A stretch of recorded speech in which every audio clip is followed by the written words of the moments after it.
Hi everyone, this is Andrew Ty and welcome to my YouTube channel. Today I'm going to be talking about the Windows release of Final Fantasy VII Remake and also how this game performs on the M1 Apple Silicon Mac. So if you didn't already know, it's actually possible to run Windows 11 ARM as a virtual machine.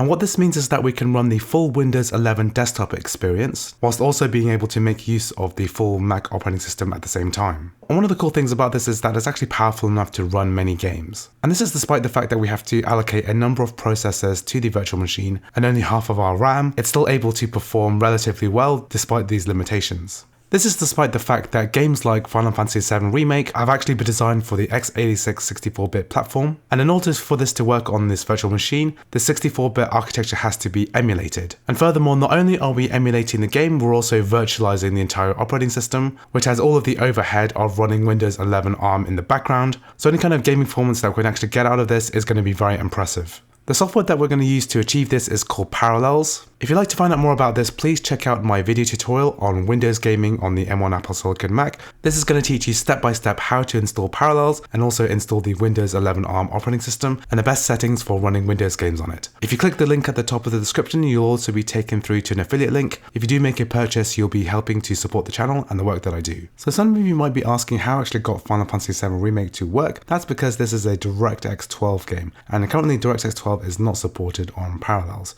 And the solution to this is to add a command line argument. So once you have Windows 11 ARM installed and also the Epic Game Store, which the Final Fantasy VII is currently exclusive for, what we can do is go into the settings menu, and when we get to the bottom of the page, what we can do is to open up the Final Fantasy VII command line arguments, and then we're going to type in -dx11, and what this means is that the game will now launch with DirectX 11 only. If you try to launch this with DirectX 12, you will actually be able to get to the menu, but you won't be able to launch the game properly and it'll be very choppy.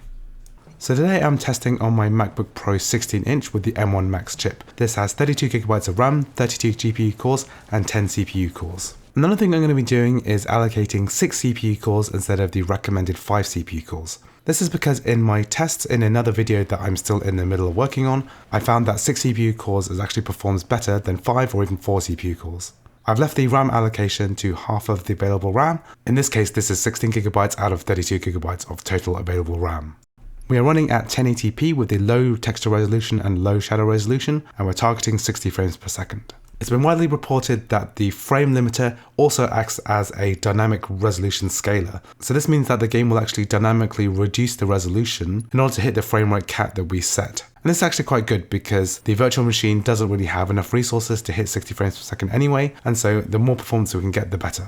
So this is going to be one of the first sections of the game, so it's perfectly possible to hit the target frame rate of 60 FPS. This really depends on what's happening on the screen. Here we're reducing down to about 30 FPS, and actually in combat itself, it starts to stutter a little bit sometimes, but we're hitting around 25 to 30 FPS. So here I've also tested the game running on my original MacBook Air 2020 with the M1 chip. This has 8 CPU cores, 8 GPU cores, and also 8GB of RAM, and I've allocated 4 CPU cores and 4GB of RAM to the virtual machine. So here I'm doing a direct comparison with the MacBook Air footage on the left and the M1 Max footage on the right, and you can see that the M1 Max is performing far better than the MacBook Air. So what I've decided to do here is to tweak the MacBook Air resolution down to 720p. However, what I found is that the game performance is virtually identical to how it was before. This is probably because we set the target frame rate at 60 FPS, and behind the scenes it's dynamically scaling the resolution, so it doesn't really matter what resolution you set at the beginning. It's always going to target as high a frame rate as possible by dynamically reducing the resolution when needed. So here I've kept the MacBook Air running at 720p anyway, just to test it out, and I'm testing out this combat section here. In this particular part, the MacBook Air is hitting around 20 FPS, which is, I'd say, the bare minimum. You can see that in this mini boss fight, the MacBook Air is struggling to keep up with 12-13 FPS, whereas on the M1 Max side we're hitting 30 to 40 FPS consistently, and I'd say that the M1 Max chip is much more playable. This is only natural because the M1 Max chip has far greater resources, it has more CPU cores, faster CPU cores, it has more GPU cores, and also much more RAM as well. I suppose a thorough test would be to test this against a MacBook Air, which had 16GB of RAM, so we could allocate 8GB to the virtual machine. However, I don't have one at hand, so I'm not able to test this. However, if you do test this on your own machine, or if you do have access to an M1 Pro machine, then please leave a comment and let me know how this game performs for you. So here we can see that the RAM usage was really being maxed out on the M1 MacBook Air, which could only allocate a puny 4GB of RAM to the virtual machine. and Final Fantasy VII Remake was using up all of it. So this is definitely one of the bottlenecks for this game. So in terms of stability, I did actually find that there was one section of the game which I couldn't get past for some reason, and this was a cutscene. So whenever I got to this part, it would actually go ahead and crash the entire virtual machine. I'm not exactly sure what has caused this crash to begin with. However, what I found simple enough to do was to actually just skip that part of the cutscene, and once I skipped that part, then I could continue the game as normal.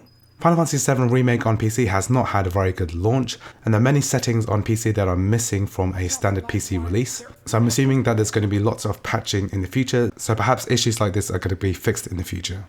So the alternate method for running Windows games on the M1 Apple Silicon Mac is something called crossover, which translates Windows API calls into macOS API calls. And in theory, this should work much faster than running the game through a virtual machine through Parallels. However, since Final Fantasy VII is an Unreal Engine 4 game, historically these don't really work well with Wine or with crossover on the M1 Mac currently. So they tried to use the Heroic Launcher, which is the normal way I would launch an Epic Game Store game, through crossover. However, I couldn't actually get this to work, even though I used the DirectX 11 command line argument. If anyone can get this to work, please let me know in the comments. However, from my experience with Unreal Engine 4 games, it might be possible to actually launch the game. However, most of the graphics won't be able to render correctly. I don't really have high hopes for this at the moment.